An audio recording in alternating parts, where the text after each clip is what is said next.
ಸ್ನೇಹಿತರೆ, ಎಲ್ರಿಗೂ ಕೂಡ ಇಂದಿನ ತರಗತಿಗೆ ಸ್ವಾಗತ. ಇಂದಿನ ತರಗತಿಯಲ್ಲಿ ನಾವು ಶಿಕ್ಷಕರ ನೇಮಕಾತಿಗೆ ಸಂಬಂಧಪಟ್ಟ ಹಾಗೆ ಮತ್ತೊಂದು ಹೊಸ ಅಧಿಸೂಚನೆ ಬಂದಿದೆ. ಅದು ಯಾವುದಂತಂದ್ರೆ ಸಮಾಜ ಕಲ್ಯಾಣ ಇಲಾಖೆಯಲ್ಲಿರ್ತಕ್ಕಂತಹ ಹುದ್ದೆಗಳ ನೇಮಕಾತಿಗೆ ಸಂಬಂಧಪಟ್ಟ ಹಾಗೆ ಸ್ನೇಹಿತರೆ. ಹಾಗಾದ್ರೆ ಈ ಒಂದು ಸಮಾಜ ಕಲ್ಯಾಣ ಇಲಾಖೆಯಲ್ಲಿ ಇರ್ತಕ್ಕಂಥ ಖಾಲಿ ಹುದ್ದೆಗಳಿಗೆ ಯಾರೆಲ್ಲ ಅರ್ಜಿಯನ್ನು ಸಲ್ಲಿಸಬಹುದಾಗಿದೆ, ಇದಕ್ಕೆ ಸಂಬಂಧಪಟ್ಟ ಹಾಗೆ ಕ್ವಾಲಿಫಿಕೇಶನ್ ಏನು ಬೇಕಾಗುತ್ತೆ, ಜೊತೆಗೆ TET ಏನಾದರೂ ಪಾಸ್ ಆಗಿರಬೇಕಾಗತ್ತಾ, ಜೊತೆಗೆ ನಮ್ಮ ಎಜುಕೇಷನ್ ಏನು, ಇದು ಡಿಗ್ರಿ ಬೇಕಾಗುತ್ತಾ, PUC ಸಾಕಾಗುತ್ತಾ, D.Ed ಸಾಕಾ, B.Ed ಬೇಕಾ, ಏನು ವಿಚಾರಗಳು ಅಂತಕ್ಕಂಥದ್ದನ್ನು ತಿಳ್ಕೊಳ್ತಾ ಹೋಗೋಣ ಬನ್ನಿ. ಇದು RPC ಸ್ನೇಹಿತರೆ, ನಾನ್ HK ವಿಭಾಗಕ್ಕೆ ಸಂಬಂಧಪಟ್ಟಂತಹ ಒಂದು ನೋಟಿಫಿಕೇಶನ್, ಜೊತೆಗೆ KK ಕಲ್ಯಾಣ ಕರ್ನಾಟಕಕ್ಕೆ ಸಂಬಂಧಪಟ್ಟಂಥ ನೋಟಿಫಿಕೇಶನ್ ಕೂಡ ನಾನು ಇಲ್ಲೇ ಹೇಳ್ತಾ ಹೋಗ್ತೀನಿ ಸ್ನೇಹಿತರೆ. ಹಾಗಾಗಿ ಎಲ್ಲರೂ ಕೂಡ ಎಚ್ಚರಿಕೆಯಿಂದ ಒಂದು ಸ್ವಲ್ಪ ನೋಡ್ಕೊಳ್ಳಿ. ಯಾರೆಲ್ಲ ಇದಕ್ಕೆ ಎಲಿಜಿಬಲ್ ಇದ್ದೀರಿ ಅವರೆಲ್ಲರೂ ಕೂಡ ಇದಕ್ಕೂ ಕೂಡ ಅಪ್ಲಿಕೇಶನ್ ಹಾಕ್ಬೋದಾಗಿದೆ ಸ್ನೇಹಿತರೆ. ಶಿಕ್ಷಕರ ನೇಮಕಾತಿಯಲ್ಲಿ ಒಂದು ದೊಡ್ಡ ಪರ್ವ ಅಂತಲೇ ಹೇಳ್ಬೋದು ಸ್ನೇಹಿತರೆ. ನಾವು ಕಂಡ ಮಟ್ಟಿಗೆ ಇಷ್ಟೊಂದು ಶಿಕ್ಷಕರ ನೇಮಕಾತಿ ಗೋವಿಂದೇಗೌಡರ ಕಾಲದಲ್ಲಿ ನೇಮಕಾತಿ ಆಗಿತ್ತು ಅಂತ ಕೇಳ್ತಾ ಇದ್ವಿ.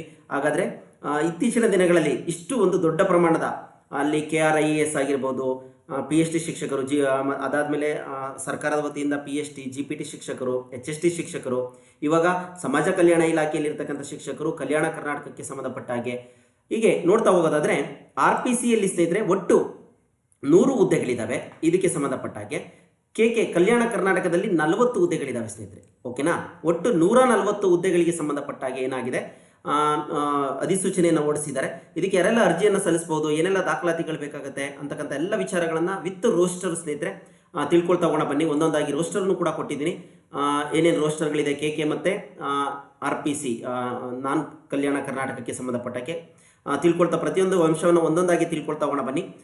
ಇಲ್ಲಿ ಇದು ಕಲ್ಯಾಣ ಕರ್ನಾಟಕ ಮತ್ತು RPC ಇದಕ್ಕೆ ಸಂಬಂಧಪಟ್ಟ ಹಾಗೆ ಏನು ತುಂಬ ಬದಲಾವಣೆ ಏನಿರೋದಿಲ್ಲ, ಹುದ್ದೆಗಳ ಸಂಖ್ಯೆ ಮಾತ್ರ ಸ್ವಲ್ಪ ಬದಲಾವಣೆ ಇರ್ತದೆ ಸ್ನೇಹಿತರೆ, ನೋಡ್ಕೊಳ್ಳಿ.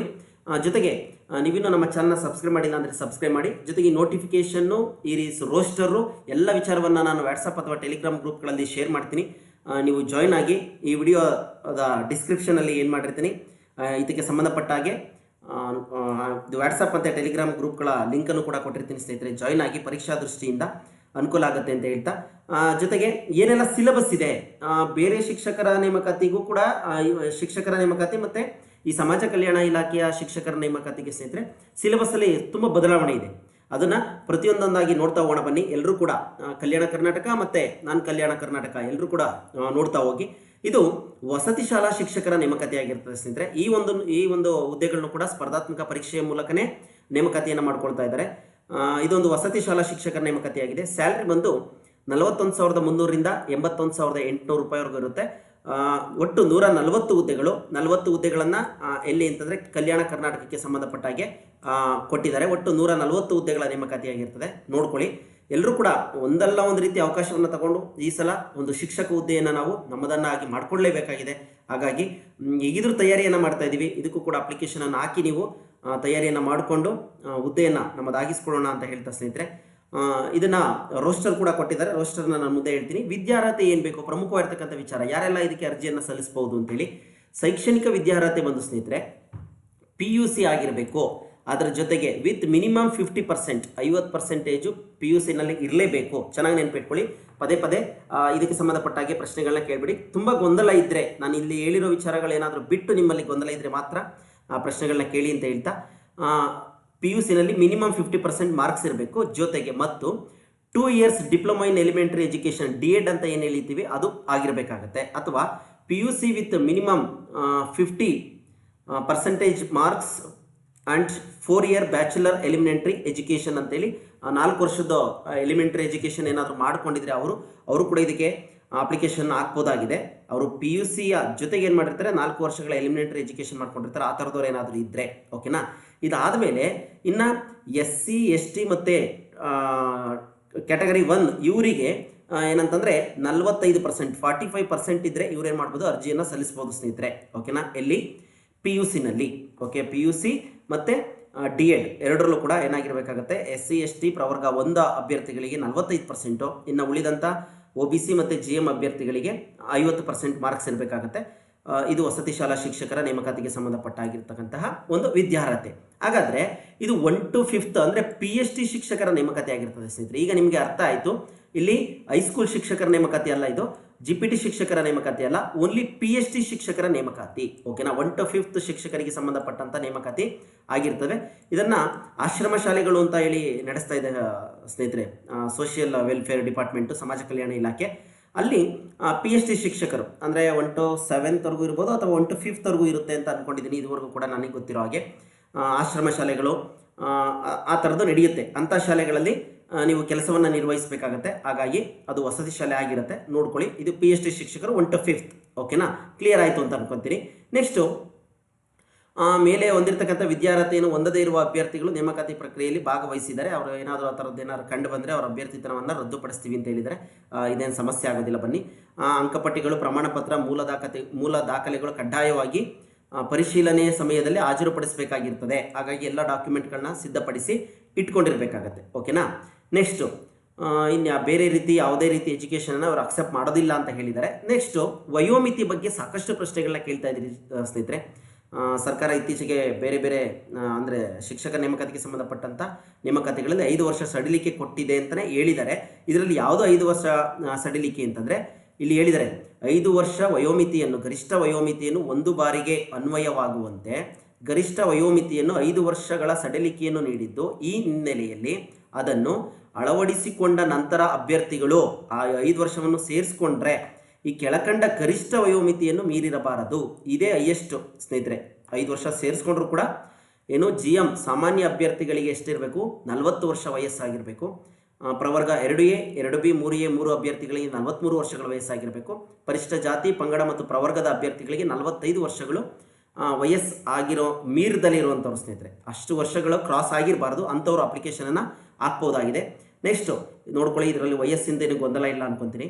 ಈಗ ಕರ್ನಾಟಕ ರಾಜ್ಯ ಸರ್ಕಾರದಲ್ಲಿ ಅಥವಾ ಸ್ಥಳೀಯ ಪ್ರಾಧಿಕಾರದಲ್ಲಿ ಏನಾದರೂ ಅಥವಾ ಇನ್ನು ಆಲ್ರೆಡಿ ಗೌರ್ಮೆಂಟ್ ಸರ್ವಿಸಲ್ಲಿ ಇರೋವಂಥವ್ರಿಗೆ 10 ವರ್ಷ ವಯೋ ಸಡಿಲಿಕೆ ಏನೇನು ಮಾಡಿರ್ತಾರೆ ಕೊಟ್ಟಿರ್ತಾರೆ ಸ್ನೇಹಿತರೆ. ಇನ್ ಸರ್ವಿಸಲ್ಲಿ ಏನಾದರೂ ಇರೋವಂಥವ್ರಾದರೆ ಪ್ರಾಧಿಕಾರ, ಸ್ಥಳೀಯ ಪ್ರಾಧಿಕಾರಗಳಲ್ಲಿ ರಾಜ್ಯದ ಅಧಿನಿಯಮ ಅಥವಾ ಕೇಂದ್ರ ಅಧಿನಿಯಮದ ಮೂಲಕ ಸ್ಥಾಪನೆಯಾದ ಕರ್ನಾಟಕ ರಾಜ್ಯ ಸರ್ಕಾರದ ಸ್ವಾಮ್ಯ ಅಥವಾ ನಿಯಂತ್ರಣದಲ್ಲಿರುವ ನಿಗಮಗಳಲ್ಲಿ ಬೋರ್ಡ್ಗಳಿರ್ತಾವಲ್ಲ, ಇವಾಗ KSRTC, ಕೋಆಪರೇಟಿವ್ ಸೊಸೈಟಿ, ಈ ಥರದ್ದು ಏನಾದರೂ ನಿಗಮಗಳಿರ್ತಾವಲ್ಲ, ಅಂಥವರು ಕೂಡ ಏನು ಮಾಡ್ಬೋದು, 10 ವರ್ಷಗಳು ಸೇವೆ ಸಲ್ಲಿಸಿರುವಷ್ಟು ವರ್ಷಗಳು ಅಥವಾ 10 ವರ್ಷಗಳ ಅವಧಿಯೇ ಅದರಲ್ಲಿ ಯಾವುದು ಕಡಿಮೆಯೋ ಅದನ್ನು, ಅಂದರೆ ಮಿನಿಮಮ್ ಒಂದು 10 ವರ್ಷ ಅಂದ್ಕೊಳ್ಳಿ, ಅವ್ರಿಗೆ ಸಡಿಲಿಕೆ ಇರುತ್ತೆ. ಮಾಜಿ ಸೈನಿಕರಿಗೆ 3 ವರ್ಷ ಸಡಿಲಿಕೆಯನ್ನು ಕೊಟ್ಟಿದ್ದಾರೆ ಸ್ನೇಹಿತರೆ. ಆ ವರ್ಷ ಏಜನ್ನು ಪ್ಲಸ್ ಅದಕ್ಕೆ ಆ್ಯಡ್ ಮಾಡ್ಕೊಳ್ತಾ ಹೋಗಿ. ಇನ್ನು NCC ಏನಾದರೂ ಇದ್ದರೆ ಅದರಲ್ಲಿ ಸೇವೆಯನ್ನು ಸಲ್ಲಿಸಿದರೆ ಆ ಸೇವೆ ಸಲ್ಲಿಸಿರುವಷ್ಟು ವರ್ಷಗಳನ್ನು ನಾವು ಕೊಡ್ತೀವಿ ಅಂತ ಇಲ್ಲಿ ಒಂದು ಹೊಸದನ್ನು ಹೇಳಿದ್ದಾರೆ ಸ್ನೇಹಿತರೆ.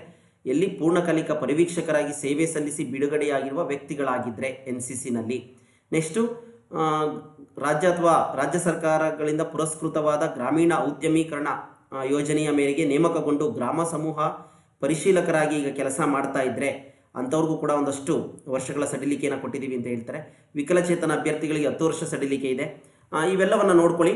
ನೆಕ್ಸ್ಟ್, ಇದಾದ ನಂತರ ವಿಧವೆಯಾಗಿದ್ದಲ್ಲಿ ಅವರು ಮದುವೆ ಆಗಿಲ್ಲ ಎಂಬುದನ್ನು ದೃಢೀಕರಣ ಮಾಡಿ ಕೊಡಬೇಕಾಗುತ್ತೆ. ಇದಕ್ಕೆ 10 ವರ್ಷಗಳ ವಿಧವೆಯರಿಗೆ 10 ವರ್ಷಗಳ ಸಡಿಲಿಕೆ ಇದೆ. ನೆಕ್ಸ್ಟು, ಜೀತ ಕಾರ್ಮಿಕರ ಏನಾದರೂ ಇದ್ದರೆ ಅವ್ರಿಗೂ ಕೂಡ 10 ವರ್ಷ ಸಡಿಲಿಕೆ ಅಂತಕ್ಕಂಥದ್ದು ಇದೆ ಸ್ನೇಹಿತರೆ. ಇದು ವಯೋಮಿತಿಗೆ ಸಂಬಂಧಪಟ್ಟ ಹಾಗೆ. ಇನ್ನು ಅರ್ಜಿ ಸಲ್ಲಿಸುವ ವಿಧಾನವನ್ನು ಈ HTT CET online Karnataka gov.in KEA ಈ ಒಂದು ವೆಬ್ಸೈಟಲ್ಲಿ ಅರ್ಜಿಯನ್ನು ಸಲ್ಲಿಸಬಹುದಾಗಿದೆ.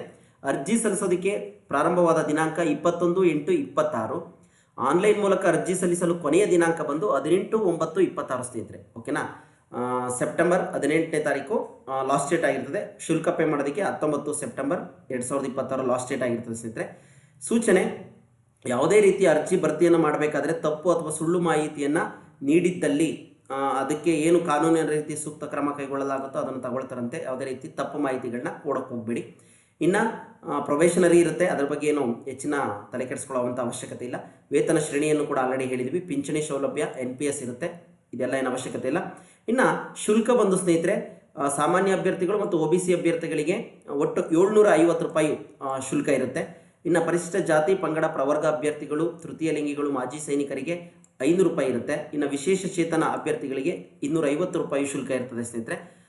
ಇದಿಷ್ಟು ವಿಚಾರ. ಇದಾದ ನಂತರ ಪತ್ರಿಕೆ 1 ಸೂಚನೆ. ಏನು ಪರೀಕ್ಷಾ ಪದ್ಧತಿ ಹೇಗಿರ್ತದೆ ಅಂತಂದರೆ, ಕನ್ನಡ ಭಾಷಾ ಪರೀಕ್ಷೆ ಇದಿರುತ್ತೆ ಸ್ನೇಹಿತರೆ. ಇದರಲ್ಲಿ ಪತ್ರಿಕೆ 1 ಮತ್ತು ಪತ್ರಿಕೆ 2 ಕೂಡ ಇರ್ತವೆ. ನೋಡಿ, ಇದು ಒಂದು ವಿಶೇಷ ಸ್ನೇಹಿತರೆ. ಇಲ್ಲಿ ಸ್ಪರ್ಧಾತ್ಮಕ ಪರೀಕ್ಷಾ ವಿಧಾನ ಅಂತ ಹೇಳಿದಾರಲ್ಲ, ಇದು ಹೇಗಿರುತ್ತೆ ಅಂತಕ್ಕಂಥ ವಿಚಾರ. ನೋಡ್ತಾ ಹೋಗೋಣ ಸ್ನೇಹಿತರೆ. ಮತ್ತೊಮ್ಮೆ ನೀವಿನ್ನೂ ನಮ್ಮ ಚಾನಲ್ನ ಸಬ್ಸ್ಕ್ರೈಬ್ ಮಾಡಿಲ್ಲ ಅಂದರೆ ಸಬ್ಸ್ಕ್ರೈಬ್ ಮಾಡಿ. ಈ ಶಿಕ್ಷಕರ ನೇಮಕಾತಿ ಮತ್ತು ಯಾವುದೇ ರೀತಿಯ ಸ್ಪರ್ಧಾತ್ಮಕ ಪರೀಕ್ಷೆಗಳ ನೇಮಕಾತಿಗೆ ಸಂಬಂಧಪಟ್ಟ ಹಾಗೆ ಯಾವುದೇ ಹೊಸ ನೋಟಿಫಿಕೇಷನ್ಗಳು ಬರಲಿ ಅಥವಾ ಈ ಓದೋದಕ್ಕೆ ಸಂಬಂಧಪಟ್ಟ ಸೋರ್ಸ್ ಆಗಲಿ ಯಾವುದಾದ್ರು ಮಾಹಿತಿಗಳಿದ್ದರೆ ಅಪ್ಲೋಡ್ ಮಾಡಿದಂಥ ಸಂದರ್ಭದಲ್ಲಿ ನಿಮಗೆ ನೋಟಿಫಿಕೇಷನ್ ಬರುತ್ತೆ ಅಂತ ಹೇಳ್ತಾ, ಅದಕ್ಕಾಗಿ ಸಬ್ಸ್ಕ್ರೈಬ್ ಮಾಡಿ, ಜೊತೆಗೆ ಬೆಲ್ ಐಕಾನನ್ನು ಕೂಡ ನೀವೇನು ಮಾಡಿ ಕ್ಲಿಕ್ ಮಾಡಿ ಅಂತ ಹೇಳ್ತಾ, ಮಾಡೋದ್ರಿಂದ ನಿಮಗೇನಾಗುತ್ತೆ ಹೊಸ ನೋಟಿಫಿಕೇಷನ್ಗಳು ಅಪ್ಲೋಡ್ ಆಗುತ್ತೆ ಅಂತ ಹೇಳ್ತಾ ಸ್ನೇಹಿತರೆ. ನಾವು ಯಾವುದೇ ಹೊಸ ವಿಡಿಯೋನ ಅಪ್ಲೋಡ್ ಮಾಡಿದ್ರೆ ನೀವು ನೋಟಿಫಿಕೇಷನ್ ಬರುತ್ತೆ. ಹಾಗಾಗಿ ಈ ಸ್ಪರ್ಧಾತ್ಮಕ ಪರೀಕ್ಷೆ ಬಗ್ಗೆ ಸ್ವಲ್ಪ ತಿಳ್ಕೊಳ್ತಾ ಹೋಗೋಣ ಬನ್ನಿ. ಈ ಸ್ಪರ್ಧಾತ್ಮಕ ಪರೀಕ್ಷೆಯನ್ನು ಆನ್ಲೈನ್ ಅಥವಾ ಆಫ್ಲೈನ್ ಎರಡರಲ್ಲೂ ಕೂಡ ನಡೆಸ್ಬೋದಾಗಿದ್ದು ಅಂತ ಹೇಳಿದ್ದಾರೆ. ಇನ್ನೂ ಅವರು ಡಿಸೈಡ್ ಮಾಡಿಲ್ಲ ಆನ್ಲೈನಲ್ಲಿ ಮಾಡ್ತೀವೋ ಆಫ್ಲೈನಲ್ಲಿ ಮಾಡ್ತೀವೋ ಅಂತ. ಹಾಗಾಗಿ ನೀವು ಎರಡೂ ಥರದ ಪರೀಕ್ಷೆಗಳಿಗೆ ರೆಡಿ ಆಗಿರಬೇಕಾಗುತ್ತೆ ಸ್ನೇಹಿತರೆ. ಆನ್ಲೈನಲ್ಲಿ ಬರೆಯೋದಕ್ಕೂ ರೆಡಿ ಆಗಿರಬೇಕು ಅಥವಾ ಆಫ್ಲೈನಲ್ಲಿ ಕೊಟ್ಟರೆ ಆಫ್ಲೈನಲ್ಲಿ OMR ಶೀಟಲ್ಲಿ ಪರೀಕ್ಷೆ ಬರೆಯೋದಕ್ಕೆ ರೆಡಿ ಇರಬೇಕಾಗುತ್ತೆ. ಸ್ಪರ್ಧಾತ್ಮಕ ಪರೀಕ್ಷೆಗಳನ್ನು ನಡೆಸಲಾಗುವ ಪರೀಕ್ಷಾ ಕೇಂದ್ರ ವಿವರಗಳನ್ನು ನಂತರದಲ್ಲಿ ತಿಳಿಸಲಾಗುವುದು ಅಂತ ಹೇಳಿದ್ದಾರೆ. ಓಕೆನಾ. ಕಲ್ಯಾಣ ಕರ್ನಾಟಕಕ್ಕೂ ಸೇಮ್ ನೋಟಿಫಿಕೇಶನ್ ಸೇಮ್ ಮೆಥಡ್ ಇರ್ತದೆ ಸ್ನೇಹಿತರೆ. ಹುದ್ದೆಗಳ ಸಂಖ್ಯೆ ಚೇಂಜ್ ಇರುತ್ತೆ. ನೀವು ಪೂರ್ಣ ಪ್ರಮಾಣದ ನೋಟಿಫಿಕೇಷನನ್ನು ಓದ್ಕೊಳ್ಬೇಕು ಅಂದರೆ ನಮ್ಮ ವಾಟ್ಸಪ್ ಮತ್ತು ಟೆಲಿಗ್ರಾಮ್ ಗ್ರೂಪ್ಗಳಲ್ಲಿ ಜಾಯ್ನ್ ಆಗಿ, ನಾನು ಈ ವಿಡಿಯೋ ಅಪ್ಲೋಡ್ ಆದಂಥ ಕ್ಷಣದಲ್ಲಿ ಅಥವಾ ಒಂದು ಸ್ವಲ್ಪ ಹೊತ್ತಿನಲ್ಲೇ ನಾನು ಈ ವಿಡಿಯೋಗಳನ್ನ PDF ಅನ್ನು ಕೂಡ ಅಪ್ಲೋಡ್ ಮಾಡ್ತೀನಿ ಅಂತ ಹೇಳ್ತಾ ಮುಂದೆ ಹೋಗೋಣ ಬನ್ನಿ. ನೆಕ್ಸ್ಟು ಈ ಎಲ್ಲವನ್ನು ಪ್ರವೇಶ ಪತ್ರವನ್ನು ಡೌನ್ಲೋಡ್ ಮಾಡಿಕೊಂಡು ಯಾವುದಾದ್ರೂ ಒಂದು ಡಾಕ್ಯುಮೆಂಟನ್ನು ನೀವು ತೊಗೊಂಡು ಪರೀಕ್ಷೆಗೆ ಹೋಗ್ಬೇಕಂತ ಹೇಳಿದ್ದಾರೆ. PAN card, DL, Aadhaar card, passport, voter ID ಅಥವಾ ಸರ್ಕಾರಿ ನೌಕರರಾಗಿದ್ದಂಥಲ್ಲಿ ಅವರ ID ಕಾರ್ಡು ಯಾವುದನ್ನು ತಗೊಂಡು ನೀವು ಪರೀಕ್ಷಾ ಕೇಂದ್ರಕ್ಕೆ ಹೋಗಬೇಕಾಗಿರುತ್ತೆ. ಇಲ್ಲಿ ಒಂದು ಪ್ರಮುಖವಾಗಿರ್ತಕ್ಕಂಥದ್ದು ಪರೀಕ್ಷೆ ಅಂತಂದರೆ ಕನ್ನಡ ಭಾಷಾ ಪರೀಕ್ಷೆ ಸ್ನೇಹಿತರೆ. ಇದರಲ್ಲಿ ನಾವು ಬರೀಬೇಕಾ ಅಂತಕ್ಕಂಥದ್ದು ಪ್ರಶ್ನೆ. ಏನೇನಾದರೂ SSLCನಲ್ಲಿ ನಾವು ಫಸ್ಟ್ ಅಥವಾ ಸೆಕೆಂಡ್ ಲ್ಯಾಂಗ್ವೇಜ್ ಆಗಿ ಪ್ರಥಮ ಅಥವಾ ದ್ವಿತೀಯ ಭಾಷೆಯನ್ನಾಗಿ ಅಧ್ಯಯನ ಮಾಡಿದರೆ ಅಥವಾ SSLCಯನ್ನು ಬಿಟ್ಟು ಉನ್ನತ ಮಟ್ಟದ ಪರೀಕ್ಷೆಗಳಲ್ಲಿ ಅಂದರೆ PUC ಅಥವಾ ಡಿಗ್ರಿಗಳಲ್ಲಿ ಏನಾದರೂ ಉನ್ನತ ಮಟ್ಟದ ಪರೀಕ್ಷೆಗಳಲ್ಲಿ ಕನ್ನಡವನ್ನು ಪ್ರಥಮ ಅಥವಾ ದ್ವಿತೀಯ ಭಾಷೆಯನ್ನಾಗಿ ಅಧ್ಯಯನವನ್ನು ಮಾಡಿದರೆ ನಾವು ಕನ್ನಡ ಮಾಧ್ಯಮದಲ್ಲಿ ಅಧ್ಯಯನ ಮಾಡಿರ್ತಕ್ಕಂಥ ಪರೀಕ್ಷೆಗಳನ್ನು ಪಾಸು ಮಾಡಿದರೆ ಅಥವಾ ಆಯೋಗ ನಡೆಸ್ತಿರ್ತಕ್ಕಂಥ ಯಾವುದೇ ರೀತಿ ಕಡ್ಡಾಯ ಕನ್ನಡ ಭಾಷೆಯಲ್ಲಿ ಉತ್ತೀರ್ಣರಾಗಿದ್ದರೆ ನಾವು ಈ ಕನ್ನಡ ಭಾಷಾ ಪರೀಕ್ಷೆಯನ್ನು ತಗೊಳ್ಳುವಂಥ ಅವಶ್ಯಕತೆ ಇಲ್ಲ. ಆಲ್ಮೋಸ್ಟ್ ಎಲ್ಲರೂ ಕೂಡ ನಾವು SSLC ಹಂತದಲ್ಲಿ Kannada first language, second English ಅಥವಾ English first Kannada second language ಆಗಿ ಓದಿರ್ತೀವಿ. ಇದೇ ನಮಗೆ ಬರೋದಿಲ್ಲ. ಇನ್ ಕೇಸ್ ಯಾರಾದರೂ ಆ ಥರದವ್ರು ಇದ್ದರೆ ನೀವು ಈ ಕಡ್ಡಾಯ ಕನ್ನಡ ಭಾಷಾ ಪರೀಕ್ಷೆಯನ್ನು ತಗೊಳ್ಬೇಕಾಗತ್ತೆ. ಇದು 150 ಅಂಕಗಳ ಒಂದು ಪರೀಕ್ಷೆ ಆಗಿರ್ತದೆ. ಇದರಲ್ಲಿ ನೀವೇನಂತಂದರೆ 50 ಅಂಕಗಳನ್ನು ಕನಿಷ್ಠ ಪಡ್ಕೊಳ್ಳೇಬೇಕಾಗಿರ್ತದೆ. ಆದರೆ ಈ ಕಡ್ಡಾಯ ಕನ್ನಡ ಪರೀಕ್ಷೆಯ ಅಂಕಗಳನ್ನು ನಾವು ಜ್ಯೇಷ್ಠತೆಗೆ ಅಂದರೆ ರ್ಯಾಂಕಿಂಗ್ ನಮ್ಮದೇನು ಸೆಲೆಕ್ಷನ್ ತಗೊಳ್ತಾರೆ ಅದಕ್ಕೆ ಪರಿಗಣಿಸಲಾಗುವುದಿಲ್ಲ. ಓನ್ಲಿ ನಿಮ್ಮದು ಕನ್ನಡ ಭಾಷಾ ಸಾಮರ್ಥ್ಯವನ್ನು ಗುರುತಿಸೋದಕ್ಕೋಸ್ಕರ. ಇದಾದ ನಂತರ ಪತ್ರಿಕೆ 1 ಮತ್ತು ಪತ್ರಿಕೆ 2 ಹೇಗಿರ್ತವೆ ಅಂತಕ್ಕಂಥದ್ದನ್ನು ಮೇಯ್ನ್ ಆಗಿ ನೋಡ್ತಾ ಹೋಗೋಣ ಬನ್ನಿ ಸ್ನೇಹಿತರೆ. ಓಕೆನಾ. ಇದು ತುಂಬ ಪ್ರಮುಖ, ಮೈನ್ CETಗೆ ಪರಿಗಣಿಸ್ತಕ್ಕಂಥದ್ದು. ಏನೇನಂತಂದರೆ ಪತ್ರಿಕೆ 1 ಪ್ರಚಲಿತ ಘಟನೆಗಳು ಸ್ನೇಹಿತರೆ. ಇದು ನಮ್ಮ ಮಾಮೂಲಿ ಸರ್ಕಾರ ಮಾಡ್ತಕ್ಕಂಥ PST, GPT, HST ಶಿಕ್ಷಕರಿಗಿಂತ ಸ್ವಲ್ಪ ಭಿನ್ನವಾಗಿದೆ. ಇದು ಏನು ನಮ್ಮ ವಿಲೇಜ್ ಅಕೌಂಟೆಂಟ್ ಸಿಲೆಬಸ್ ಇದೆ ಸೇಮ್ ಅದೇ ಥರ ಇದೆ ಸ್ನೇಹಿತರೆ. ಇದು ಒಟ್ಟು 100 ಅಂಕಗಳಿಗಿರುತ್ತೆ. ಗರಿಷ್ಠ ಅಂಕಗಳು 100, 2 ಗಂಟೆ ಸಮಯ, ಎಲ್ಲವೂ ಕೂಡ ಮಲ್ಟಿಪಲ್ ಚಾಯ್ಸಲ್ಲಿ ಇರ್ತದೆ ಸ್ನೇಹಿತರೆ. ಸಿಲೆಬಸ್ ನೋಡ್ತಾ ಹೋಗೋಣ. ಪ್ರಚಲಿತ ಘಟನೆಗಳು, ಸಾಮಾನ್ಯ ಜ್ಞಾನ, ದೈನಂದಿನ ಗ್ರಹಿಕೆ ವಿಷಯಗಳು, ಭಾರತ ಸಂವಿಧಾನದ ಸ್ಥೂಲ ನೋಟ, ವಿಶೇಷವಾಗಿ ಕರ್ನಾಟಕಕ್ಕೆ ಸಂಬಂಧಿಸಿದ ಭಾರತದ ಇತಿಹಾಸ, ಕರ್ನಾಟಕಕ್ಕೆ ಸಂಬಂಧಿಸಿದ ಭಾರತದ ಭೂಗೋಳ ವಿಷಯಗಳು, ರಾಜ್ಯ ಮತ್ತು ಪ್ರಾದೇಶಿಕ ಆಡಳಿತ ಕುರಿತ ವಿಷಯಗಳು, ಗ್ರಾಮೀಣಾಭಿವೃದ್ಧಿ, ಪಂಚಾಯತ್ ರಾಜ್. ಸೇಮ್ ವಿಲೇಜ್ ಅಕೌಂಟೆಂಟ್ಗೆ ಏನು ಸಿಲೆಬಸ್ ಇತ್ತೋ ಅದೇ ಸಿಲೆಬಸ್ ಇದೆ ಸ್ನೇಹಿತರೆ. ಗ್ರಾಮೀಣ ಸಹಕಾರ ಸಂಸ್ಥೆಗಳಿಗೆ ಸಂಬಂಧಿಸಿದ ಉಪಕ್ರಮಗಳು, ಆರ್ಥಿಕತೆಯ ಅಭಿವೃದ್ಧಿ, ಕರ್ನಾಟಕ ಆರ್ಥಿಕ ಅಭಿವೃದ್ಧಿ, ಜೊತೆಗೆ ಕರ್ನಾಟಕ ಪರಿಸರ ಸಂಬಂಧಿತ ಸಮಸ್ಯೆಗಳು ಮತ್ತು ಅಭಿವೃದ್ಧಿ ಕುರಿತ ವಿಷಯಗಳು. ಇದಿಷ್ಟು ಕೂಡ ಜನರಲ್ ನಾಲೆಡ್ಜ್ಗೆ ಸಂಬಂಧಪಟ್ಟ ಹಾಗೆ ಸ್ನೇಹಿತರೆ. ಜನರಲ್ ಪೇಪರ್ ಇರುತ್ತೆ, ಪೇಪರ್ 1. ಓಕೆನಾ. ಇದಕ್ಕೆ ಸಂಬಂಧಪಟ್ಟ ಹಾಗೆ ಸ್ನೇಹಿತರೆ ಒಂದಷ್ಟು ವಿಡಿಯೋಗಳು ನಮ್ಮಲ್ಲಿ ಲಭ್ಯ ಇದ್ದಾವೆ. ಕರ್ನಾಟಕದ ಇತಿಹಾಸ ಇರ್ಬೋದು, ಕರ್ನಾಟಕದ ಭೂಗೋಳ ಇರ್ಬೋದು, ಭಾರತದ ಇತಿಹಾಸ, ಭಾರತದ ಭೂಗೋಳ, ಸಂವಿಧಾನಕ್ಕೆ ಸಂಬಂಧಪಟ್ಟಂಥ ವಿಡಿಯೋಗಳು ಎಲ್ಲವೂ ಇದಾವೆ ಸ್ನೇಹಿತರೆ. ನಮ್ಮ TET ವಿಡಿಯೋಗಳನ್ನ ನೋಡ್ಕೊಂಬಿಟ್ರಂತೂ ನಿಮಗೆ ಸಾಕಷ್ಟು ವಿಚಾರಗಳು ಇದರಲ್ಲೇ ಕವರ್ ಆಗುತ್ತೆ. ಜೊತೆಗೆ ಈ ಗ್ರಾಮೀಣಾಭಿವೃದ್ಧಿ ಮತ್ತು ಪಂಚಾಯತ್ ರಾಜ್ ಇದಕ್ಕೆ ಸಂಬಂಧಪಟ್ಟಾಗಿ ವಿಲೇಜ್ ಅಕೌಂಟೆಂಟ್ ರಿಲೇಟೆಡ್ ನಾನು ವಿಡಿಯೋಗಳನ್ನ ಮಾಡಿ ಅಪ್ಲೋಡ್ ಮಾಡಿದ್ದೀನಿ ಸ್ನೇಹಿತರೆ. ನೀವು ಜಾಯ್ನ್ ಆಗಿ ಏನಾದರೂ ನೀವು ಕೇಳಿಕೊಂಡ್ರೆ ಅಥವಾ ಅದನ್ನು ಗ್ರೂಪ್ಗಳಲ್ಲಿ ಶೇರ್ ಮಾಡ್ತೀನಿ, ವಾಟ್ಸಪ್ ಮತ್ತು ಟೆಲಿಗ್ರಾಮ್ ಗ್ರೂಪ್ಗಳಲ್ಲಿ, ಅಥವಾ ಇದಕ್ಕೆ ಸಂಬಂಧಪಟ್ಟಂಥ ಎಲ್ಲ ವಿಡಿಯೋಗಳ ಲಿಂಕನ್ನು ನಾನು ಡಿಸ್ಕ್ರಿಪ್ಷನ್ ಅನ್ನಲ್ಲಿ ಕೊಟ್ಟಿರ್ತೀನಿ. ವಿಡಿಯೋ ಡಿಸ್ಕ್ರಿಪ್ಷನ್ನಲ್ಲಿ ಲಿಂಕನ್ನು ಕೊಟ್ಟಿರ್ತೀನಿ ಸ್ನೇಹಿತರೆ, ನೋಡಿ ನಿಮಗೆ ಅನುಕೂಲ ಆಗುತ್ತೆ ಅಂತ ಹೇಳ್ತಾ. ಇನ್ನು ಪೇಪರ್ 2 ಬಂದು ಸ್ನೇಹಿತರೆ ಇದು ಕೂಡ 100 ಮಾರ್ಕ್ಸಿಗಿರುತ್ತೆ. ಓಕೆನಾ. ಇದು ಕೂಡ 2 ಗಂಟೆ ಅವಧಿ ಇರುತ್ತೆ. ಇದರಲ್ಲಿ ಏನೇನು ಅಂತಂದರೆ ಸಾಮಾನ್ಯ ಕನ್ನಡ ಸ್ನೇಹಿತರೆ. ಸಾಮಾನ್ಯ ಕನ್ನಡಕ್ಕಂತೂ ಸ್ನೇಹಿತರೆ ನಮ್ಮಲ್ಲಿ ವಿಪುಲವಾದ ಸಂಪನ್ಮೂಲ ಇದೆ ಸ್ನೇಹಿತರೆ. GPSTR, TET, ವಿಲೇಜ್ ಅಕೌಂಟೆಂಟಿನ ಇಂದಿನ ಪರೀಕ್ಷೆಗಳಲ್ಲಿ KEA ನಡೆಸಿರ್ತಕ್ಕಂಥ ಪ್ರಶ್ನೋತ್ತರಗಳು ಎಲ್ಲವನ್ನು ಅಪ್ಲೋಡ್ ಮಾಡಿದ್ದೀನಿ ಸ್ನೇಹಿತರೆ. ನೀವು ಔಟ್ ಆಫ್ ಮಾರ್ಕ್ಸ್ ತಗೊಳ್ಳುವಷ್ಟು ನಮ್ಮಲ್ಲಿ ವಿಪುಲವಾದಂಥ ಸಂಪನ್ಮೂಲ ಇದೆ. ಜೊತೆಗೆ ಸಾಮಾನ್ಯ ಇಂಗ್ಲೀಷ್ ಜೊತೆಗೆ ಕಂಪ್ಯೂಟರ್ ಜ್ಞಾನ ಇದಕ್ಕೆ ಸಂಬಂಧಪಟ್ಟಾಗೂ ಕೂಡ ಸ್ನೇಹಿತರೆ ವಿಡಿಯೋಗಳನ್ನ ಕಂಪ್ಯೂಟರ್ ಜ್ಞಾನಕ್ಕೆ ಸಂಬಂಧಪಟ್ಟಂಗೆ ವಿಡಿಯೋಗಳನ್ನ ಕೂಡ ಮಾಡಿದ್ದೀವಿ. ನೋಡಿ ಅನುಕೂಲವನ್ನು ಪಡ್ಕೊಂಡಿದ್ದೆ ಆದರೆ ಪರೀಕ್ಷೆಯನ್ನು ಎದುರಿಸಿ ನೀವು ಹುದ್ದೆಯನ್ನು ನಿಮ್ಮದಾಗಿಸ್ಕೊಳ್ಬೋದು ಅಂತ ಹೇಳ್ತಾ, ಇನ್ನು ಸ್ಪರ್ಧಾತ್ಮಕ ಪರೀಕ್ಷೆಯಲ್ಲಿ ಕನಿಷ್ಠ 35 ಅಂಕವನ್ನು ಪಡೆಯುವಂತಕ್ಕಂಥದ್ದು ಕಡ್ಡಾಯ ಆಗಿರ್ತದೆ ಸ್ನೇಹಿತರೆ. ಓಕೆನಾ? ಹಾಗಾಗಿ ಮಿನಿಮಮ್ 35% ತಗೊಳ್ಳೇಬೇಕು. ನೆಗೆಟಿವ್ ಮಾರ್ಕ್ಸ್ ಇದೆ ಸ್ನೇಹಿತರೆ. ಅಂತಂದರೆ 4 ಉತ್ತರಗಳನ್ನ ಕೊಟ್ಟಿರ್ತಾರೆ ವಸ್ತುನಿಷ್ಠ ಮಲ್ಟಿಪಲ್ ಚಾಯ್ಸಲ್ಲಿ. ಅಭ್ಯರ್ಥಿ ಯಾವುದಾದರೂ ಸರಿ ಉತ್ತರವನ್ನು ಮಾತ್ರ ಆಯ್ಕೆ ಮಾಡಿರ್ತಕ್ಕಂಥದ್ದು. ಪ್ರತಿ ತಪ್ಪು ಉತ್ತರಕ್ಕೆ 4ನೇ ಒಂದಂಶವನ್ನು ಶೇಕಡ 0.25% ಅಂಕಗಳನ್ನು ಕಳಿತೀವಿ ಅಂತ ಹೇಳಿದ್ದಾರೆ ಸ್ನೇಹಿತರೆ. OMR ಉತ್ತರ ಪತ್ರಿಕೆಯಲ್ಲಿ 5ನೇ ಆಯ್ಕೆ ವೃತ್ತವನ್ನು ನೀಡಿದ್ದು ಉತ್ತರಿಸದೇ ಇರುವ ಪ್ರಶ್ನೆಗಳಿಗೆ 5ನೇ ಆಯ್ಕೆ ವೃತ್ತವನ್ನು ಶೇಡ್ ಮಾಡಲು ಕೊನೆಯ ಬೆಲ್ ಆದ ನಂತರ ಹೆಚ್ಚುವರಿ 5 ನಿಮಿಷಗಳನ್ನು ಕೊಟ್ಟಿರ್ತಾರೆ. ಯಾವುದೇ ಆಯ್ಕೆಯನ್ನು ವೃತ್ತವನ್ನು ಶೇಡ್ ಮಾಡದಿದ್ದರೆ ಪ್ರತಿ ಪ್ರಶ್ನೆಗೆ 4ನೇ ಒಂದಂಶದಷ್ಟು ಅಂಕಗಳನ್ನು ಕಳಿತೀವಿ. ಈ ಪಾಯಿಂಟನ್ನು ಚೆನ್ನಾಗಿ ನೆನಪಿಟ್ಕೊಳ್ಳಿ ಸ್ನೇಹಿತರೆ. 2 ಪಾಯಿಂಟನ್ನು ಇಲ್ಲಿ ಹೇಳ್ಬಿಟ್ಟಿದ್ದಾರೆ ನೋಡಿ. ವಸ್ತುನಿಷ್ಠ ಬಹು ಆಯ್ಕೆ ಮಾದರಿ ಪ್ರಶ್ನೆ ಇದ್ದು ಪ್ರಶ್ನೆ ಪತ್ರಿಕೆಯಲ್ಲಿ ಪ್ರತಿಯೊಂದು ಪ್ರಶ್ನೆಗೂ 4 ಪರ್ಯಾಯ ಉತ್ತರಗಳಿದ್ದು ಅಭ್ಯರ್ಥಿಯು ಯಾವುದಾದರೂ ಒಂದು ಸರಿ ಉತ್ತರವನ್ನು ಆಯ್ಕೆ ಮಾಡತಕ್ಕದ್ದು. ಪ್ರತಿ ತಪ್ಪು ಉತ್ತರಕ್ಕೂ ಕಳಿತೀವಿ ಅಂತ ಹೇಳಿದ್ದಾರೆ. ಜೊತೆಗೆ ನೀವು ಖಾಲಿ ಬಿಡುವಾಗಿಲ್ಲ, ಕೊನೆಗೆ 5ನೇ ವೃತ್ತವನ್ನು ಕೂಡ ನೀವೇನು ಮಾಡಬೇಕಾಗುತ್ತೆ, ಶೇಡ್ ಮಾಡಬೇಕಾಗುತ್ತೆ. 2 ಪಾಯಿಂಟನ್ನು ಸೇರಿಸಿದ್ದಾರೆ ಸ್ನೇಹಿತರೆ. ಈ ವಿಚಾರವನ್ನು ಸ್ವಲ್ಪ ಚೆನ್ನಾಗಿ ಗಮನ ಇಟ್ಟು ನೋಡ್ಕೊಳ್ಳಿ. ಇನ್ನು ಅರ್ಹತಾ ಷರತ್ತುಗಳು ನಿಮಗೆ ಗೊತ್ತಾಗುತ್ತೆ. ಭಾರತೀಯ ನಾಗರಿಕರಾಗಿರಬೇಕಾಗುತ್ತೆ. ಇದಕ್ಕೆ ಸಂಬಂಧಪಟ್ಟಂಗೆ ಏನಾದರೂ ಸರ್ಕಾರಿ ನೌಕರರು ಏನಾದರೂ ಇದ್ದರೆ ಅವರು ಕೂಡ ಪೂರ್ವಾನುಮತಿಯನ್ನು ಪಡ್ಕೊಂಡಿರಬೇಕಾಗುತ್ತೆ. ಮದುವೆಯಾಗಿರುವ ಮಹಿಳಾ ಅಭ್ಯರ್ಥಿಯು ಸರ್ಕಾರದ ಪೂರ್ವಾನುಮತಿಯನ್ನು ಪಡೆಯದೇ ನೇಮಕಾತಿಗೆ ಅರ್ಹರಾಗಿರುವುದಿಲ್ಲ. ಜೀವಂತ ಅಂದರೆ ಆಲ್ರೆಡಿ ಸರ್ವಿಸಲ್ಲಿ ಇರುವಂಥವ್ರು 2ನೇ ಮದುವೆ ಆಗಿರೋಂಗಿಲ್ಲ ಅಂತೇಳಿ ವಿಚಾರ. ನೆಕ್ಸ್ಟ್ ಇದಾದ ನಂತರ ಮಾನಸಿಕವಾಗಿ ದೈಹಿಕವಾಗಿ ಸದೃಢರಾಗಿರಬೇಕು. ಇವೆಲ್ಲ ವಿಚಾರಗಳೇನು ಸಮಸ್ಯೆ ಇಲ್ಲ ನಿಮಗೆ. ನೆಕ್ಸ್ಟು ಮೀಸಲಾತಿ ಪ್ರಮಾಣ ಪತ್ರಗಳ ಬಗ್ಗೆ ನೋಡೋದಾದರೆ ಸ್ನೇಹಿತರೆ, ಇಲ್ಲಿ ಎಲ್ಲರಿಗೂ ಒಂದೊಂದು ಇದನ್ನು ಕೊಟ್ಬಿಟ್ಟಿದ್ದಾರೆ ಸ್ನೇಹಿತರೆ. ಇದರಲ್ಲಿ ಕ್ಲಿಯರಾಗಿ ಹೇಳಿದ್ದಾರೆ ಸ್ನೇಹಿತರೆ ಯಾರ್ಯಾರು ಅರ್ಜಿಯನ್ನು ಸಲ್ಲಿಸ್ಬೋದು ಹೇಗೆ ಅಂತ ಹೇಳ್ಬಿಟ್ಟು. ಇಲ್ಲಿ ಪರಿಶಿಷ್ಟ ಪಂಗಡಕ್ಕೆ ಸೇರಿದ ಪರಿಶಿಷ್ಟ ಜಾತಿ ಮತ್ತು ಪರಿಶಿಷ್ಟ ಪಂಗಡಕ್ಕೆ ಸೇರಿದಂತಹ ಅಭ್ಯರ್ಥಿಗಳು ನಮೂನೆ ಡಿನಲ್ಲಿ ಅವರು ಈ ಪರಿಶಿಷ್ಟ ಜಾತಿನಲ್ಲಿ ಅದರೊಳಗೆ ಒಳ ಮೀಸಲಾತಿಯನ್ನು ಮಾಡಿದ್ದಾರೆ. ಪ್ರವರ್ಗ ಎ, ಪ್ರವರ್ಗ ಬಿ ಮತ್ತು ಪ್ರವರ್ಗ ಸಿ ಅಂತ ಹೇಳಿ ಅವರು ಅದಕ್ಕೆ ಸಂಬಂಧಪಟ್ಟಂಥ ಪ್ರಮಾಣ ಪತ್ರಗಳನ್ನ ಇಟ್ಕೊಂಡಿರಬೇಕು. ಇದಾದ ನಂತರ ಪ್ರವರ್ಗ 1ಕ್ಕೆ ಸೇರಿದ ಅಭ್ಯರ್ಥಿಗಳು ನಮೂನೆ ಇನಲ್ಲಿ ಉದ್ಯೋಗಕ್ಕಾಗಿ ಅಂತೇಳಿ ಪ್ರಮಾಣ ಪತ್ರವನ್ನು ಪಡ್ಕೊಂಡು ಇಟ್ಕೊಂಡಿರಬೇಕು. ಇನ್ನು 2A, 2B, 3A 3 ಅಭ್ಯರ್ಥಿಗಳೇನಾಗಬೇಕಾಗುತ್ತೆ, ನಮೂನೆ ಎಫ್ ಅಲ್ಲಿ ಪ್ರಮಾಣ ಪತ್ರಗಳನ್ನ ತಗೊಂಡು ಇಟ್ಕೊಂಡಿರಬೇಕಾಗುತ್ತೆ ಸ್ನೇಹಿತರೆ. ಇದಾದ ನಂತರ ನೆಕ್ಸ್ಟ್ ಆಡಿ ನಂಬರ್ಗಳನ್ನೆಲ್ಲರೂ ಕೂಡ ಚಾಲ್ತಿಯಲ್ಲಿ ಇರೋ ರೀತಿಯಲ್ಲಿ ಏನು ಮಾಡಬೇಕಾಗುತ್ತೆ, ಇಟ್ಕೊಂಡಿರಬೇಕಾಗುತ್ತೆ. ಇದನ್ನು ಓದ್ಕೊಳ್ಳಿ ನೀವು. ನೆಕ್ಸ್ಟು ಮೂಲ ದಾಖಲಾತಿಗಳ ಪರಿಶೀಲನೆಗೆ ಅರ್ಹರಾದ ಕೊನೆಯ ದಿನಾಂಕದಂದು ಚಾಲ್ತಿಯಲ್ಲಿರುವ ಮೀಸಲಾತಿ ಪ್ರಮಾಣ ಪತ್ರದ ಮೂಲ ಪ್ರತಿಯನ್ನು ಪರಿಶೀಲನೆಗೆ ತಪ್ಪದೇ ಹಾಜರುಪಡಿಸತಕ್ಕದ್ದು. ಸರಿ, ಅಪ್ಲಿಕೇಶನ್ ಹಾಕಬೇಕಾದ್ರೆ ನಂದು ವ್ಯಾಲಿಡಿಟಿ ಇರುತ್ತೆ, ಕ್ಯಾಸ್ಟು ಮತ್ತು ಇನ್ಕಮ್ ಅಂತ ಅಂದ್ಕೊಳ್ಳಿ. ಇದನ್ನು ನಾನು ಏನಾದರೂ ವೆರಿಫಿಕೇಷನ್ಗೆ ಹೋಗೋ ಟೈಮಲ್ಲಿ ಇದು ಎಕ್ಸ್ಪೈರಿ ಆಗೋಗಿರ್ತದೆ ಅಂತಂದರೆ ಅದನ್ನು ಅವ್ರು ಒಪ್ಪೋದಿಲ್ವಂತೆ. ಅದು ಚಾಲ್ತಿಯಲ್ಲಿ ಇರೋ ಥರನೇ ನೀವೇನು ಮಾಡಬೇಕಾಗುತ್ತೆ, ನೋಡಿಕೊಂಡು ಆ ಸರ್ಟಿಫಿಕೇಟನ್ನು ವೆರಿಫಿಕೇಷನ್ಗೂ ಕೂಡ ಸಬ್ಮಿಟ್ ಮಾಡಬೇಕಾಗುತ್ತೆ. ಇದೊಂದು ವಿಚಾರವನ್ನು ಇಲ್ಲಿ ನೋಡ್ಕೊಳ್ಳಿ. ನೆಕ್ಸ್ಟ್ ಈ ಥರದ ವಿಚಾರದಲ್ಲಿ ಸಾಕಷ್ಟು ಗೊಂದಲವನ್ನು ಮಾಡ್ಕೊಳ್ತಾ ಇದ್ರಿ. ಹಾಗಾಗಿ ಉದ್ಯೋಗಕ್ಕಾಗಿ ಅಂತ ಪಡೆದಿರ್ತಕ್ಕಂಥ ಜಾತಿ ಮತ್ತು ಪ್ರಮಾಣ ಪತ್ರಗಳನ್ನು ಮಾತ್ರ ಪರಿಗಣಿಸಲಾಗುವುದು. ಓಕೆನಾ? ಅದನ್ನು ನಾವು ಎಜುಕೇಷನ್ಗೆ ಅಂತ ತಗೊಳ್ಳೋಗಿಲ್ಲ. ಇನ್ನು ಇದಾದ ಮೇಲೆ ಒಳ ಮೀಸಲಾತಿಗೆ ಸಂಬಂಧಪಟ್ಟಾಗಿ ಒಂದಿಷ್ಟು ಜಾತಿಯವರು ಸ್ನೇಹಿತರೆ ಇಲ್ಲಿ ಏನು ಕೊಟ್ಟಿದ್ದಾರೆ ಇದನ್ನು ಓದ್ಕೊಳ್ಳಿ. ಉಪಜಾತಿಗಳಲ್ಲಿ ಬಲಿಜ, ಇದಕ್ಕೆ ಸಂಬಂಧಪಟ್ಟಾಗಿ ಉಪಜಾತಿಗಳಾದ ಬಲಿಜಿಗ, ಬಣಜಿಗ, ಗೌಡ ಬಣಜಿಗ, ನಾಯ್ಡು, ತೆಲಗ ಇವೆಲ್ಲರೂ ಕೂಡ ಸ್ನೇಹಿತರೆ ಇವ್ರುಗಳನ್ನ ಏನು ಮಾಡ್ತಾರೆ ಅಂತಂದರೆ ಶಿಕ್ಷಣದ ಸಲುವಾಗಿ 2A ಮೀಸಲಾತಿಯಡಿ ಕೊಡ್ತಾರೆ. ಆದರೆ ಇವ್ರನ್ನ ಉದ್ಯೋಗದ ಸಲುವಾಗಿ 3A ಮೀಸಲಾತಿಯಡಿ ಕೊಡ್ತಾರಂತೆ. ಇದನ್ನು ನೋಡಿಕೊಂಡು ನೀವು ಪ್ರಮಾಣ ಪತ್ರಗಳನ್ನು ಏನು ಮಾಡಿ ರೆಡಿ ಇಟ್ಕೊಳ್ಳಿ. ನೋಡಿ ಸ್ನೇಹಿತರೆ, ಮದುವೆ ಆಗಿರ್ತಕ್ಕಂಥ ಮಹಿಳೆಯರಿಗೆ ಇಲ್ಲಿ ಕ್ಲಿಯರ್ ಕಟ್ ಆಗಿ ಹೇಳ್ಬಿಟ್ಟಿದ್ದಾರೆ, ಏನೂ ತೊಂದರೆ ಇಲ್ಲ.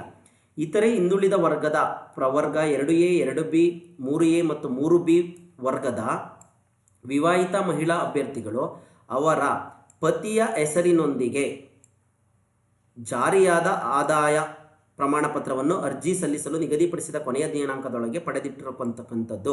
ಮದುವೆ ಆಗಿರ್ತಕ್ಕಂಥ ಹೆಣ್ಮಕ್ಳು ಗಂಡನ ಮನೆದು ಜಾತಿ ಮತ್ತು ಆದಾಯ ಪ್ರಮಾಣ ಪತ್ರವನ್ನೇ ಇಟ್ಕೊಂಡಿರಬೇಕು ಅಂತ ಹೇಳ್ಬಿಟ್ಟು ಸ್ನೇಹಿತರೆ ಹೇಳಿದ್ದಾರೆ. ಇದೊಂದು ಪಾಯಿಂಟನ್ನು ನೀವೇನು ಮಾಡಬೇಕಾಗುತ್ತೆ, ಪತಿಯ ಆದಾಯ ಪ್ರಮಾಣ ಪತ್ರವನ್ನು ನೋಡಿ, ಇದು ಕೂಡ ಇದಿದೆ ಸ್ನೇಹಿತರೆ. ವಿವಾಹ ಮಹಿಳಾ ಅಭ್ಯರ್ಥಿಗಳು ಅವರ ಪತಿಯ ಹೆಸರಿನೊಂದಿಗೆ ಜಾರಿಯಾದ ಆದಾಯ ಪ್ರಮಾಣ ಪತ್ರವನ್ನು ಅರ್ಜಿ ಸಲ್ಲಿಸಲು ನಿಗದಿಪಡಿಸಿರುವ ಕೊನೆಯ ದಿನಾಂಕದೊಳಗೆ ಪಡೆದಿಟ್ಟುಕೊಂಡಿರತಕ್ಕದ್ದು ಅಂತ ಹೇಳ್ಬಿಟ್ಟಿದ್ದಾರೆ ಸ್ನೇಹಿತರೆ. ಹಾಗಾಗಿ ಈ ಪಾಯಿಂಟನ್ನು ಕೂಡ ನೆನ್ಪಿಟ್ಕೊಳ್ಳಿ ಏನು ಎತ್ತ ಅಂತೇಳಿ. ಇನ್ನೊಂದ್ಸಲ ಓದ್ಕೊಳ್ಳಿ. ನಾನು ಅದನ್ನು ಇಲ್ಲಿ ಬಿಡಿಸಿ ಹೇಳೋದಿಲ್ಲ, ಒಂದು ಸೂಕ್ಷ್ಮತೆ ಇದೆ ಇದರೊಳಗಡೆ.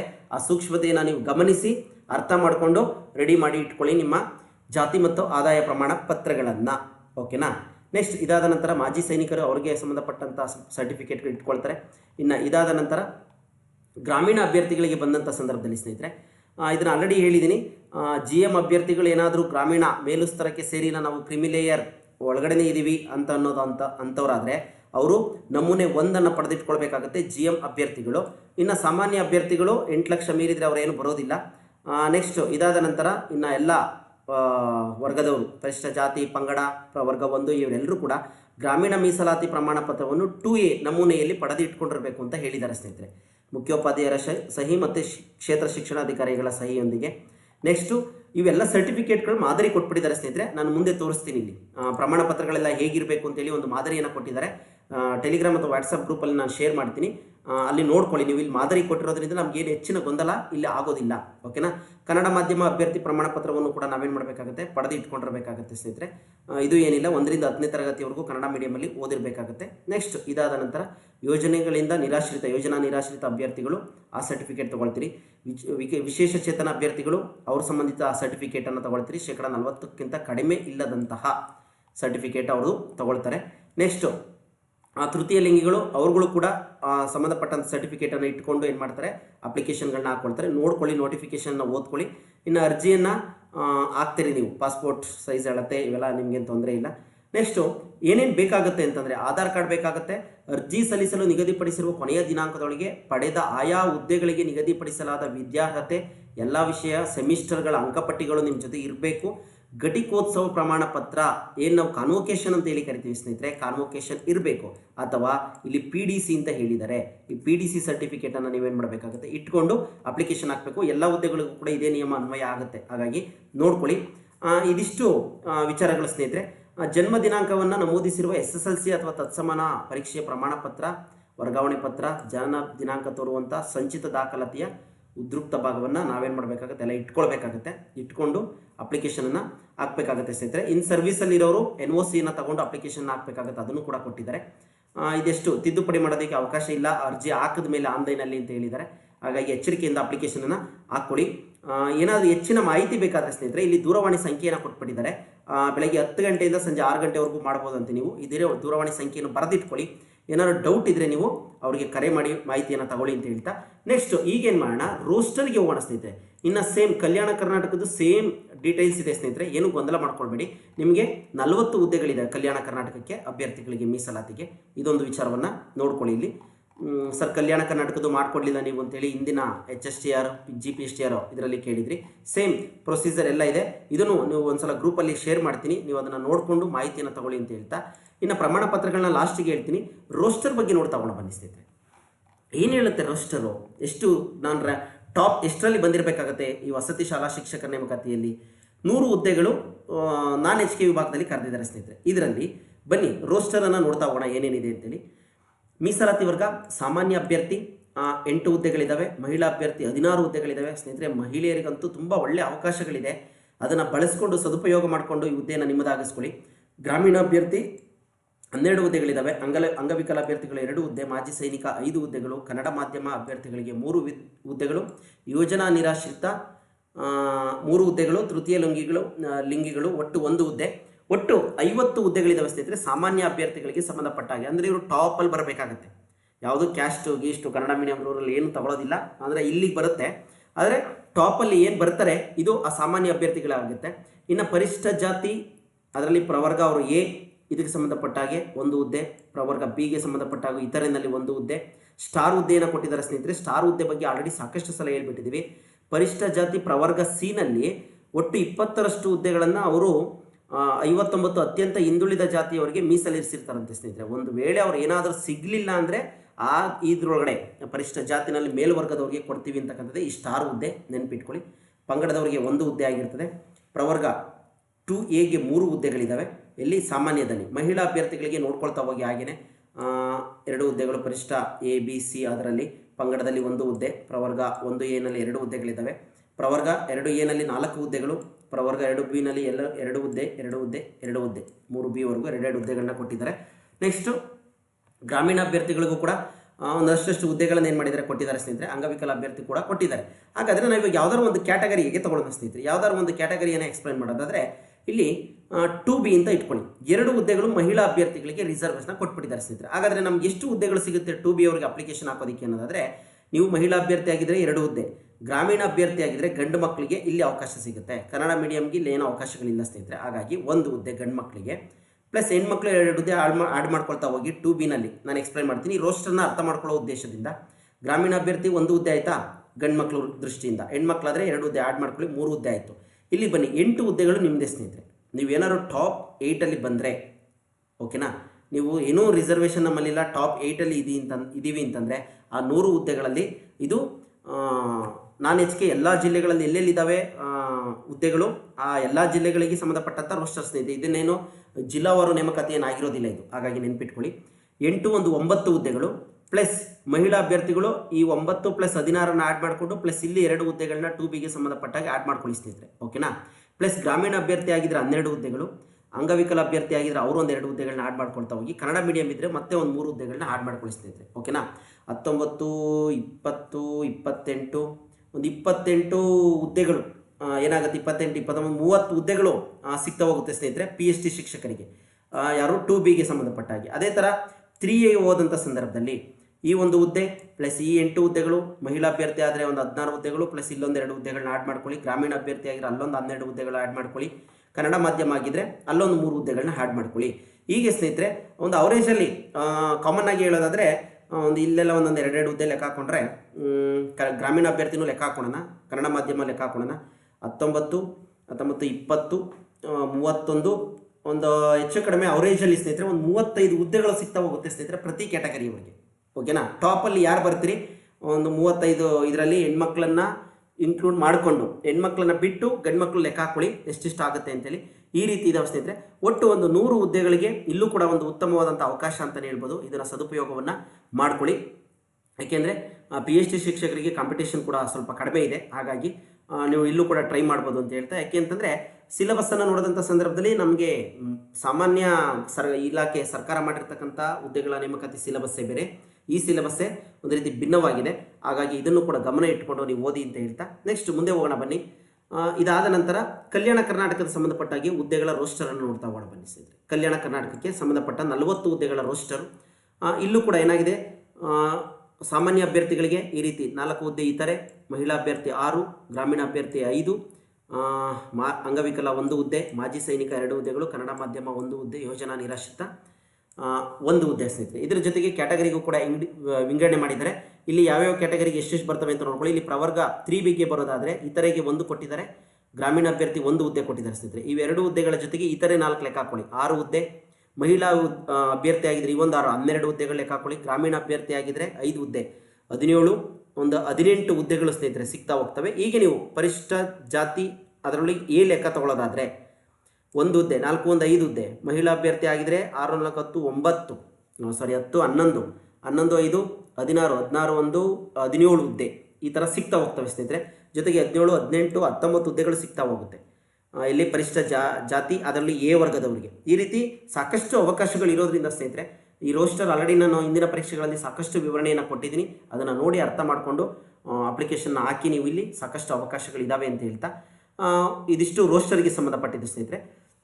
ಇದಾದ ನಂತರ ಪ್ರಮಾಣ ಪತ್ರಗಳ ಬಗ್ಗೆ ನೋಡ್ತಾ ಹೋಗೋಣ ಬನ್ನಿ ಸ್ನೇಹಿತರೆ. ಇದನ್ನು ನಾನು ಗ್ರೂಪಲ್ಲಿ ಶೇರ್ ಮಾಡ್ತೀನಿ, ಇದನ್ನು ನೋಡಿಕೊಂಡು ನೀವು ಪ್ರಮಾಣ ಪತ್ರಗಳನ್ನ ಮಾಡಿಸ್ಕೊಳ್ಳಿ. ಇಲ್ಲಿ ಪರಿಶಿಷ್ಟ ಜಾತಿ ಮತ್ತು ಪಂಗಡಕ್ಕೆ ಸೇರಿದ ಅಭ್ಯರ್ಥಿಗಳು ನಮೂನೆ D ಇದರಲ್ಲಿ ಈ ಆದೇಶ ಸಂಖ್ಯೆ ಈ ಥರದನ್ನು ನೋಡಿಕೊಂಡು ಅಥವಾ ಇದನ್ನೇ ಪ್ರಿಂಟ್ಔಟ್ ತೊಗೊಂಡು ಅಥವಾ ಅವ್ರಿಗೆ ಹೇಳಿದ್ರೆ ನೀವು ನೆಮ್ಮದಿ ಕೇಂದ್ರದಲ್ಲಿ ಈ ರೀತಿ ನಮಗೆ ಸರ್ಟಿಫಿಕೇಟನ್ನು ಕೊಡ್ತಾರೆ ಸ್ನೇಹಿತರೆ. ಈ ಸರ್ಟಿಫಿಕೇಟನ್ನು ನಾವು ಇಟ್ಕೊಂಡು ಏನು ಮಾಡಬೇಕಾಗುತ್ತೆ ಸಬ್ಮಿಟ್ ಮಾಡಬೇಕಾಗತ್ತೆ ಓಕೆನಾ. ಇದಿಷ್ಟು ಕೂಡ ಆನ್ಲೈನಲ್ಲಿ ಅದನ್ನು ಕೊಡ್ತಾರೆ, ಅದನ್ನು ನೋಡ್ಕೊಳ್ಳಿ. ಇನ್ನು ಪ್ರವರ್ಗ 1ಕ್ಕೆ ಸಂಬಂಧಪಟ್ಟಂಥ ಅಭ್ಯರ್ಥಿಗಳಿಗೆ ನಮೂನೆ E-ನಲ್ಲಿ ಸಲ್ಲಿಸಬೇಕು ಅಂತ ಹೇಳಿದ್ದಾರೆ. ಈ ನಮೂನೆ E-ಯನ್ನು ನೋಡ್ಕೊಳ್ಳಿ, ಇದು ಪ್ರಮಾಣ ಪತ್ರ. ಇದಕ್ಕೆ ಸಂಬಂಧಪಟ್ಟಾಗಿ ನಮೂನೆ F ಬೇಕಾಗುತ್ತೆ, 2A 2B 3A 3B ಈ ಅಭ್ಯರ್ಥಿಗಳು ನೋಡ್ಕೊಳ್ಳಿ. ನೆಕ್ಸ್ಟ್ ಇದಾದ ನಂತರ ಸ್ನೇಹಿತರೆ ನಮೂನೆ 1 ಮೇಲುಸ್ತರಕ್ಕೆ ಸೇರಿರೋದಿಲ್ಲ ಅಂತ GM ಅಭ್ಯರ್ಥಿಗಳು, ಮೇಲುಸ್ತರಕ್ಕೆ ಸೇರಿದಲ್ಲ ಅಂತಂದರೆ ಕ್ರಿಮಿಲೇಯರ್, ನಾವು ಇನ್ನೂ ನಾನ್ ಕ್ರಿಮಿಲೇಯರ್ಲಿದ್ದೀವಿ ಅಂತಂದರೆ 8 ಲಕ್ಷದ ಆದಾಯ ನಮಗೆ ಮೀರಿಲ್ಲ ಅಂತಕ್ಕಂಥವ್ರು ಏನಾದರೂ ಇದ್ದರೆ GM ಅಭ್ಯರ್ಥಿಗಳು ಅವ್ರುಗಳು ಈ ಸರ್ಟಿಫಿಕೇಟನ್ನು ನಮೂನೆ 1ಅನ್ನು ಸಬ್ಮಿಟ್ ಮಾಡಬೇಕಾಗುತ್ತೆ. ಈ ಗ್ರಾಮೀಣ ಅಭ್ಯರ್ಥಿಯನ್ನು ಕ್ಲೈಮ್ ಮಾಡಬೇಕು ಅಂದರೆ, ಇಲ್ಲ ಅಂತಂದರೆ ನೀವು ಕಾಮನ್ನಾಗಿ ಅಪ್ಲೈ ಮಾಡ್ಬೋದು. ನೆಕ್ಸ್ಟು ಇದಾದ ನಂತರ ಗ್ರಾಮೀಣ ಅಭ್ಯರ್ಥಿ ಪ್ರಮಾಣ ಪತ್ರ ಸ್ನೇಹಿತರೆ ನಮೂನೆ 2 ಅಂತ ಬರುತ್ತೆ ಸ್ನೇಹಿತರೆ. ಅದನ್ನು ತಗೊಂಡು ನೀವು ಬುಕ್ ಸ್ಟೋರಲ್ಲಿ ಏನು ಮಾಡಿ ಗೊಂದಲ ಮಾಡ್ಕೊಳ್ಬೇಡಿ, ನೀವೇನು ಮಾಡಿ ಅದನ್ನು ಸ್ಕೂಲಲ್ಲಿ ಬರ್ಸ್ಕೊಳ್ಳಿ. ಸ್ಕೂಲಲ್ಲಿ ಎಚ್ ಎಮ್ ಕಡೆಯಿಂದ ಬರ್ಸ್ಕೊಂಡು ಸೀಲು ಸೈನ್ ಹಾಕ್ಸ್ಕೊಳ್ಳಿ ವಿತ್ ಡೇಟು. ಅನಂತರ ಬಿ ಒ ಕಡೆಯಿಂದ ಒಂದು ಸೈನು ಅನ್ನು ಕೂಡ ಏನು ಮಾಡಿ ನೀವು ಹಾಕ್ಸ್ಕೊಳ್ಬೇಕಾಗುತ್ತೆ. ಇಷ್ಟು ಇದಾದಮೇಲೆ ಕನ್ನಡ ಮಾಧ್ಯಮ ವ್ಯಾಸಂಗ ಪ್ರಮಾಣ ಪತ್ರನೂ ಕೂಡ ಅವರೇ ಕೊಟ್ಬಿಟ್ಟಿದ್ದಾರೆ. ಹಾಗಾಗಿ ಇದನ್ನು ಬರ್ಸ್ಕೊಂಡು ಇಟ್ಕೊಂಡು ನೀವೇನು ಮಾಡಿ ಸಬ್ಮಿಟ್ ಮಾಡಿ. ಯೋಜನಾ ನಿರಾಶ್ರಿತ ಅವ್ರಿಗೆ ಸಂಬಂಧಪಟ್ಟಂಗೆ ಸರ್ಟಿಫಿಕೇಟ್ ಇಲ್ಲಿದೆ ಸ್ನೇಹಿತರೆ, ನೋಡ್ಕೊಳ್ಳಿ. ಇದಾದಮೇಲೆ ಪರ್ಸನಲ್ ವಿತ್ ಡಿಸೆಬಿಲಿಟಿ PH ಅಭ್ಯರ್ಥಿಗಳಿಗೆ ಸಂಬಂಧಪಟ್ಟಂಥ ಸರ್ಟಿಫಿಕೇಟ್ಗಳು. ಇವೆಲ್ಲ ಸರ್ಟಿಫಿಕೇಟ್ ಮಾದರಿಗಳನ್ನ ನಾನು ಗ್ರೂಪಲ್ಲಿ ಶೇರ್ ಮಾಡ್ತೀನಿ ಸ್ನೇಹಿತರೆ, ನೋಡ್ಕೊಳ್ಳಿ. 371Jಗೂ ಸಂಬಂಧಪಟ್ಟಂಥ ಸರ್ಟಿಫಿಕೇಟ್ಗಳಿದ್ದಾವೆ. ಎಲ್ಲವನ್ನು ನೋಡಿಕೊಂಡು ನೀವು ಅಪ್ಲಿಕೇಶನ್ ಹಾಕಿ ಸಿಲೆಬಸ್ಸನ್ನೆಲ್ಲ ಮತ್ತೊಂದು ಸಲ ನೋಡ್ಕೊಳ್ಳಿ. ಬೇಕಂದರೆ ಈ ಒಂದು ಸಿಲೆಬಸ್ ವಿಚಾರಗಳನ್ನು ನಾನು ಗ್ರೂಪಲ್ಲಿ ಶೇರ್ ಮಾಡ್ತೀನಿ, ಅಥವಾ ನೀವು ಇಂಡಿವಿಜುವಲ್ ವಾಟ್ಸಪ್ ನಂಬರ್ಗೆ ಏನಾದರೂ ನೀವು ಕಮೆಂಟ್ ಹಾಕಿದ್ರೆ ನಿಮಗೆ ಸಂಬಂಧಪಟ್ಟಂಥ ಮಾಹಿತಿಗಳನ್ನ ನಾನು ಅಥವಾ ಡೌಟ್ಗಳನ್ನ ಶೇರ್ ಮಾಡಿ ತಿಳಿಸ್ಕೊಡ್ತೀನಿ ಅಂತ ಹೇಳ್ತಾ ಸ್ನೇಹಿತರೆ, ಮತ್ತೊಮ್ಮೆ ನೀವಿನ್ನೂ ನಮ್ಮ ಚಾನಲ್ ಸಬ್ಸ್ಕ್ರೈಬ್ ಮಾಡಿಲ್ಲ ಅಂದರೆ ಸಬ್ಸ್ಕ್ರೈಬ್ ಮಾಡಿ ಅಂತ ಹೇಳ್ತಾ ಎಲ್ರಿಗೂ ಕೂಡ ಇಂದಿನ ತರಗತಿಗೆ ಧನ್ಯವಾದಗಳು.